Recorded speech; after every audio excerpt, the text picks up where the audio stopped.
தற்போது ஒரு அண்மை செய்தி. பகுஜன் சமாஜ் கட்சி மாநில தலைவர் ஆம்ஸ்ட்ராங் உடலுக்கு இறுதிச் சடங்கு நடைபெற்று வருகிறது. தற்போது நாம் அதனை அண்மை செய்தியாக பார்த்துக் கொண்டிருக்கின்றோம். சென்னை பெரம்பூரில் வைக்கப்பட்டுள்ள ஆம்ஸ்ட்ராங் உடலுக்கு குடும்பத்தினர், உறவினர்கள் இறுதிச் சடங்கு செய்து வருகின்றனர். கூடுதல் விவரங்கள் செய்த செலினா வழங்க கேட்கலாம். செலினா, கூடுதல் விவரங்கள்.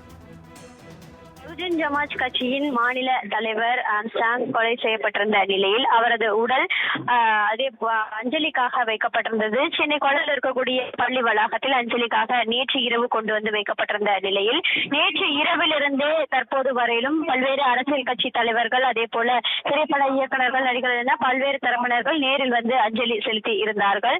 அவருக்கு நல்லடக்கம் செய்வதற்கான இடம் கொடுவதற்கான காலதாமதம் என்பது ஏற்பட்ட நிலையில் தற்பொழுது திருவள்ளூர் மாவட்டம் இருக்கக்கூடிய இடத்தில் தற்போது அஞ்சலிக்காக இறுதி ஊர்வலம் நடைபெற இருக்கிறது. குறிப்பாக பார்த்தோம் என்றால் பெரம்பூரில் இருக்கக்கூடிய பள்ளியில் இருந்து திருவள்ளூர் மாவட்டம் தொண்டூர் வரையிலும் இறுதி ஊர்வலம் என்பது நடைபெற இருக்கிறது. இருசக்கர வாகனங்கள், 4 சக்கர வாகனங்களில் தொண்டர்களும் அதே போல அவரது ஆதரவாளர்கள் உள்ளிட்டவர்கள் செல்வதற்கான ஏற்பாடுகள் செய்வதற்கான நடவடிக்கையும் எடுக்கப்பட்டிருக்கிறது. பௌத்துவ முறைப்படி தற்போது வரையிலும் இங்கே வந்து அவருக்கு இறுதி சடங்கு என்பது நடைபெற்று வருகிறது. இந்த இறுதி சடங்கு முடிவடைந்த பிறகாக இன்னும் சற்று நேரத்தில் அவரது உடல் என்பது பெரம்பூரில் இருக்கக்கூடிய பள்ளியிலிருந்து திருவள்ளூர் மாவட்டம் பொத்தூர் வரையிலும் கொண்டு செல்வதற்கான ஏற்பாடுகள் செய்யப்பட்டிருக்கிறது. இங்கே இந்த இறுதி ஊர்வலத்திற்கான வாகனமும் தயார் நிலையில் வைக்கப்பட்டிருக்கிறது.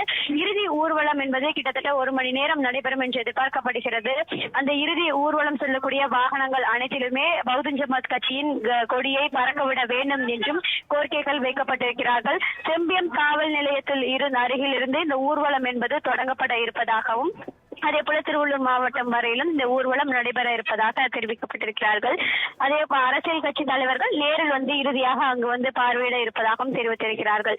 குறிப்பாக பார்த்தோம் என்றால் இன்னும் சற்று நேரத்தில் இந்த பள்ளி வளாகத்தில் இருந்து அனைவரையும் ஊர்வலமாக சென்று அவருக்கான இந்த இறுதி சடங்கை செய்யும்படி தொடர்ச்சியான அறிவுறுத்தல் என்பது காணொலி காட்சி மூலமாக தெரிவித்து வரக்கூடிய நிலையில் இறுதி அந்த அஞ்சலி என்பது பொதுமக்களும் அதே போல குடும்பத்தினரும் செலுத்தி வருகிறார்கள். காவல்துறையினர் தீவிர கண்காணிப்பு பணியிலும் பாதுகாப்பு பணியிலும் ஈடுபட்டு வருகிறார்கள். காவல்துறை பாதுகாப்பு பணியோடு இந்த ஊர்வலம் என்பது நடைபெறுவதற்கான ஏற்பாடுகள் அனைத்தும் செய்யப்பட்டிருக்கிறது.